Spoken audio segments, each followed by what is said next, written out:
Rajahmundry ESI ఆసుపత్రిలో మెరుగైన వైద్య సౌకర్యాలు కల్పించాలని కార్మికుల ధర్నా. ఆసుపత్రిలో మౌలిక సదుపాయాలు కల్పించకపోతే కార్మిక సంఘాలు అఖిలపక్షం ఆధ్వర్యంలో పెద్ద ఎత్తున పోరాటం చేస్తాం. ఏటీఎస్సీ రాష్ట్ర అధ్యక్షులు రావులపల్లి రవీంద్రనాథ్ పిలుపు. మెడికల్ మాఫియా అవినీతి అడ్డాగా తయారైన ఈఎస్ఐ ఆసుపత్రి. సిపిఐ జిల్లా కార్యదర్శి తాటిపాక మధు. కార్మికుల ప్రజాధనాన్ని దుర్వినియోగం. రాజమండ్రి జట్ల లేబర్ యూనియన్ అధ్యక్షులు కె రాంబాబు. సంఘీభావం ప్రకటించిన కాంగ్రెస్, వివిధ కార్మిక సంఘాల నాయకులు. రాజమండ్రి ఈఎస్ఐ ఆసుపత్రిలో మెరుగైన వైద్య సౌకర్యాలు కల్పించాలని, 100 పడకల ఆసుపత్రికి తగ్గట్టుగా సిబ్బందిని పెంచాలని డిమాండ్ చేస్తూ సిపిఐ, రాజమండ్రి జట్ల లేబర్ యూనియన్ ఆధ్వర్యంలో మంగళవారం స్థానిక సీతంపేట ఈఎస్ఐ ఆసుపత్రి సుమారు 2 గంటల పాటు ధర్నా నిర్వహించారు. ఈఎస్ఐ ఆసుపత్రిలో మెరుగైన వైద్య సౌకర్యం కల్పించాలని, అవినీతిని అరికట్టాలని, డాక్టర్స్ ఎప్పుడూ అందుబాటులో ఉండాలని, కార్మికుల ఐక్యత వర్ధిల్లాలి అంటూ పెద్ద ఎత్తున నినాదాలు ఇచ్చారు. అంతకుముందు కార్మికులు రామాలయం నుండి ప్రదర్శనగా ఆసుపత్రికి చేరుకున్నారు. అవినీతి చేస్తున్న డాక్టర్స్ పై చర్యలు తీసుకోవాలని రాంబాబు డిమాండ్ చేశారు. అనంతరం సూపర్డెంట్ కి వినతిపత్రం ఇవ్వడం జరిగింది. ఈ సందర్భంగా సూపర్డెంట్ మాట్లాడుతూ ఆసుపత్రి సమస్యలపై వెంటనే విజయవాడ డైరెక్టర్తో మాట్లాడి అన్ని సమస్యలు పరిష్కారం చేస్తామని, కార్మికులకు అండగా ఉంటామని, మెరుగైన వైద్యం అందిస్తే చేస్తామని ఆయన హామీ ఇచ్చారు.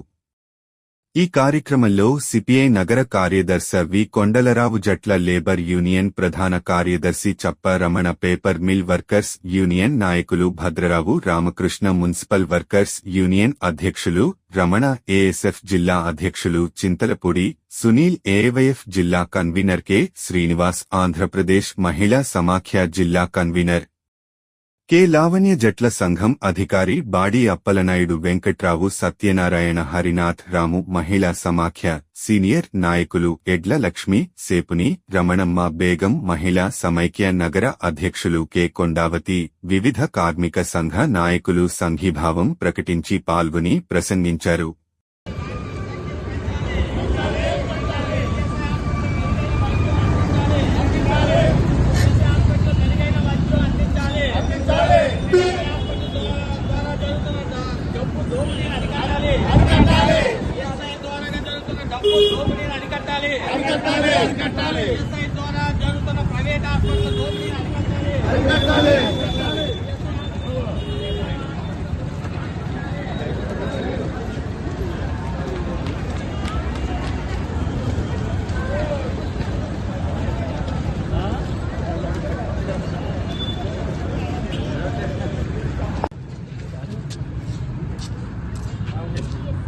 దాదాపు 22,000 సభ్యత్వం కలిగినటువంటి రాజమండ్రి ఈఎస్ఐ హాస్పిటల్లో జరుగుతున్నటువంటి అనేకమైనటువంటి అవకతవకల్ని రాష్ట్ర ప్రభుత్వం, కేంద్ర ప్రభుత్వం దృష్టికి తీసుకురావాలనే ఉద్దేశంతో ఈరోజు ఏఐటీసీ, భారత కమ్యూనిస్టు పార్టీ, రాజమండ్రి నగర కమిటీల ఆధ్వర్యంలో నిరసన కార్యక్రమం చేపట్టాం. ఇక్కడ 100 పడకల ఆసుపత్రి పేరుకి నిర్మాణం అవుతా ఉంది. ఈ 100 పడకల హాస్పిటల్ కోట్ల రూపాయలు ఖర్చు అవుతా ఉన్నాయి. చాలా మెరుగైనటువంటి వైద్య సౌకర్యాలు, వైద్య మెటీరియల్ కూడా మరి వస్తూ ఉంది.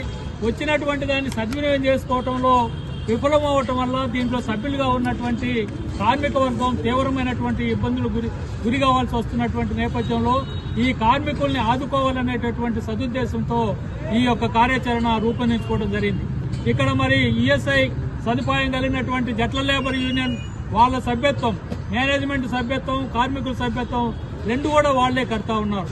వాళ్ళకి మెరుగైనటువంటి వైద్య సౌకర్యాలు కావాల్సినటువంటి అవసరం ఉన్నది. కానీ ఇక్కడ రాజమండ్రికి ఇక్కడికి వాళ్ళ కార్డు తీసుకొని వస్తే ఈ కార్డుని ఇక్కడ సద్వినియోగం చేయకుండా ప్రైవేట్ హాస్పిటల్కి రెఫరెన్స్ రాయటమో, కాకినాడ హాస్పిటల్కి రెఫరెన్స్ రాయటమో, ఇక్కడ ఉన్నటువంటి దాని కాకుండా అదనంగా వాళ్ళు సభ్యత్వం కడుతున్నది వాళ్ళకు వైద్య ఆరోగ్యం కలగటానికి ఉచితంగా. కానీ వచ్చిన ప్రతి కార్డును కూడా ఈ విధంగా పంపడం వల్ల కార్మికుల పైన అదనపు భారం పడతా ఉంది. అంతేకాకుండా నాణ్యమైనటువంటి వైద్యం అందించట్లేదు. ప్రతిదాన్ని కూడా పరీక్షల కోసం ఇతర ప్రాంతాల్లో పరీక్షలు చేసుకుని డబ్బులు కట్టాల్సినటువంటి పరిస్థితి ఉంది. మరొక వైపున ఇక్కడ మెరుగైనటువంటి సౌకర్యాలు ఉన్నటువంటి వైద్య పరికరాలన్నీ కూడా ఉన్నాయి. బ్రహ్మాండమైన హాస్పిటల్ ఉంది.